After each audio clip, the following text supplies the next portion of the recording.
All right, welcome to This Explainer.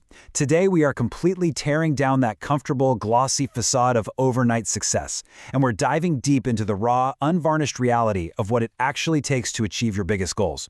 We are going to be breaking down a seriously powerful framework from Ben Lionel Scott on the mechanics of extreme achievement, and we're going to kick things off right out of the gate by shattering a very common and honestly very dangerous myth about how winners are actually made.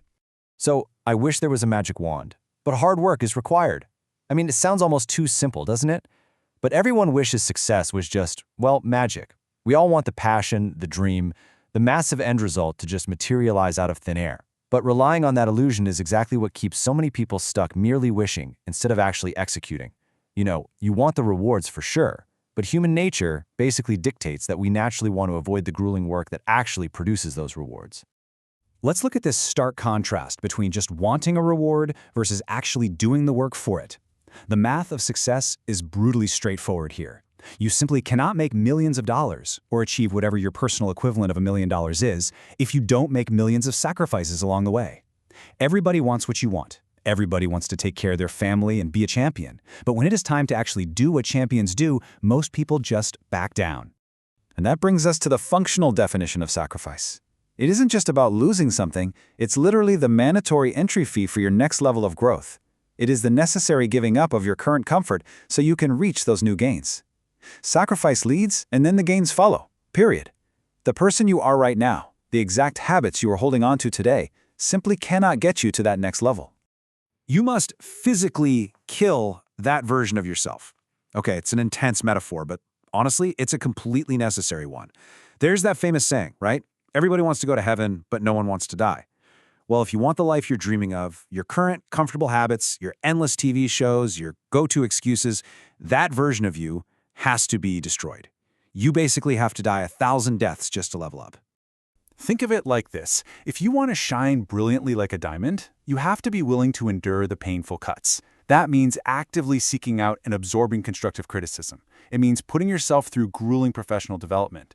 It means actively choosing to learn more tomorrow than you knew today, even when that entire learning process absolutely stings your ego. Section 1. Fall for the process. The separation between a normal worker and a champion. There is a massive, fundamental difference between someone who just works hard and someone who is a true hard worker. The person who merely works hard, they're highly situational. If the conditions are perfect, the coffee's hot, and they're feeling super motivated, sure, they'll give you everything they've got. But the true champion, the real hard worker, shows up and gives everything regardless of the situation. Good weather, bad weather, feeling great or feeling absolutely terrible. Their output remains consistently high. Look at it this way. The true hunter hunts to hunt, not just for the prize. A true champion's primary goal isn't merely catching the prey. It's the relentless execution of the process itself that they actually live for. The greatest feeling in the world for these individuals isn't holding up the trophy at the end, it's the pure execution. It's doing exactly what you said you were going to do, day in and day out. And here is the very unglamorous reality of growth. First, you have to wake up to the process and tackle your work even when it mentally breaks you. Second, you must endure the discomfort, because guess what? The process is not supposed to be comfortable. If it hurts, welcome to the big leagues. You really just have to trust that the pain of the process is exactly the thing that's forging your new capabilities. Now, this requires an unbelievable amount of patience. Just because you don't see what a planted tree is doing internally underneath the soil doesn't mean it's not growing. It is that unseen daily grind that shapes you. You might spend 5 whole years in the dark, where nobody knows your name, just grinding through the process. And then, suddenly, you're one of the best in the world. Moving into Section 2, conquer your own mind. The biggest war you'll ever fight is right between your ears. That biggest war, it's happening right in your own head.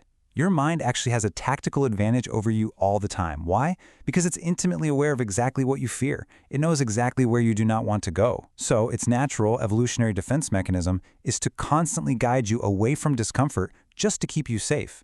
Until you actively step in and reprogram it, your mind will always win by keeping you exactly where you are right now. You have to actively fight that instinct for safety. There's this wild quote from the source: if you want security, go to prison. If you want freedom, this is how you live. People will look at extreme dedication and call it a risky or an insecure life. But if you want true freedom, you must aggressively attack the things you don't want to face.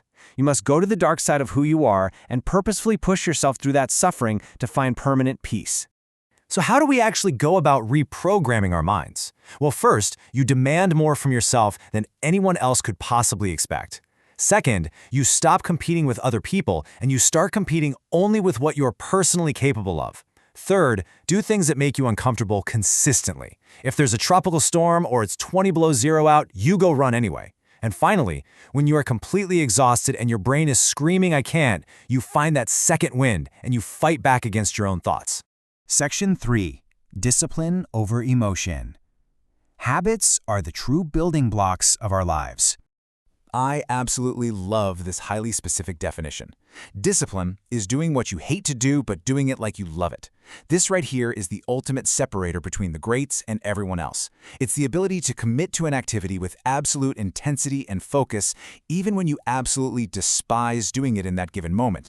To reach that elite level of discipline, you need to commit to the activity itself, not just the grand scheme. Put the vision board away for a second. Forget the massive implications of your lofty goals. Your ultimate commitment has to be to executing those daily, grinding tasks whether you feel like it or not. The source even suggests you shouldn't use the word commit or even think about the word discipline. You just do the thing, every single day, completely automatically. This philosophy builds perfectly into the harsh realities of daily execution. Look, champions are not feeling-driven. They are process-driven. A champion gets up at 3 a.m. regardless of how tired they are simply because the process dictates it. You have to be as good as your word, not as good as your fluctuating daily emotions. You must ruthlessly stop anything that prevents you from being your absolute best. And to truly dictate your success, you must learn to master the mundane, everyday stuff that everyone else thinks is completely irrelevant. I'm going to leave you with this stark reality. Your emotions do not win championships. The ultimate dream isn't even your business right now. Your only business is the process. So, looking at your own goals, what are you willing to physically and mentally sacrifice today to step into the big leagues? Seriously, think about that as you go after your ambitions as if your life depends on it. Because ultimately, it does.